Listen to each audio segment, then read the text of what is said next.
Hi, Todd Warren here in the Forecast Center. By now, you've heard that we're in for some rather spring-like temperatures here as we head through Christmas week. And as we look at the longer range outlook for the rest of December and most of January, it looks like the relatively warm and relatively dry weather will continue. Here's a look at, first of all, the latest from the European ensembles showing the outlook during the next 2 weeks. This will take us almost through the rest of the year. And you can see by the time we get to this weekend, we'll see highs warming into the 70s, and we very well could see highs stay in the 70s for the rest of the year. Overnight lows, for the most part, will be in the 50s and low 60s during this time frame if these ensembles are correct. And it does look like the above normal temperatures could continue through that first week of January. So let's take you on a week-by-week look at the next 6 weeks with the 6.5 week outlook that is provided twice a week from the EPS ensembles. It just came out today, and this will take us through the week between Christmas and New Year's Day. And you can see it does look like the well above normal temperatures will continue. Looks like 10 to 15 degrees on average above normal during this time frame, pretty much all across the Arctic. So January looks like it's going to begin on a warm note. It looks like as we go through the month, you can see that second week of January, temperatures not quite as much above normal. And that trend likely will continue as we move into the middle of the month, although we will likely continue to see above normal temperatures for the most part. Now keep in mind, this is a weekly average. We could have embedded within each of these weeks a cold snap or two, which may again bring some cold temperatures. But if you average it all out, looks like above normal temperatures for that second week of January, third week of January, closer to normal, but still slightly above normal. And the same holds true for pretty much that last week of January. So January is looking relatively warm. And you can see that last week, the average high temperature in Shreveport, 60. Typically, January on average is our coldest month, and it looks like it may not be the coldest month of this particular winter. Let's switch over to rainfall. Again, we have been relatively dry during the month of December over most of the Arctic, and it looks like that trend is also going to continue in that week between Christmas and New Year's Day.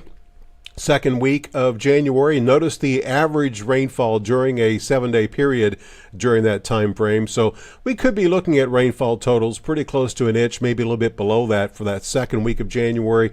And it does look like we'll be near or slightly below normal as far as the rainfall as we go through the rest of the month. Although we could begin to see a little bit more rain as we head into the last half of the month. You can see this week ending on January 22nd, most locations will see slightly above normal rainfall, and it does look like that could remain the case for most of the area as we go into that final week of January as well. So driest part of the month will be at the beginning. The most soggy part of the month, a little bit closer to normal, if not above, will be during the last half of the month. So let's take a look at the numbers here as far as the precipitation. Start off with rain. Typically in a 45-day period from basically now through January 29th, we average about a little bit more than 6.5 inches in Shreveport. And you can see I did pull the numbers from the EPS showing accumulated rainfall during this 45-day period. It does look like from now through the end of January, we'll see about 60 to 70%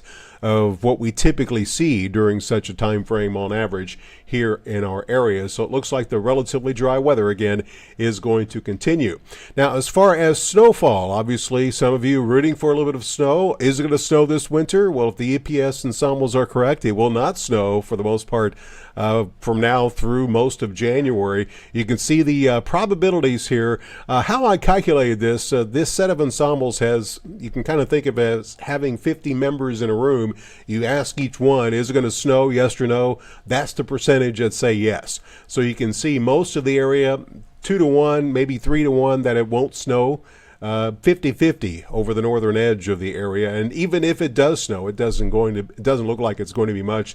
The EPS ensemble is indicating amounts probably going to be less than an inch. So the chances of seeing that big snowfall here from now through January looking relatively slim at this point. But keep in mind, This is got to take these long-range outlooks with a grain of salt. This is just one set of ensembles, but it does tend to be relatively consistent, and it does show a continuation of what the shorter-range ensembles are showing from now through the rest of the month of December. So warm and relatively dry, pretty much the story as we head into the coldest part of winter.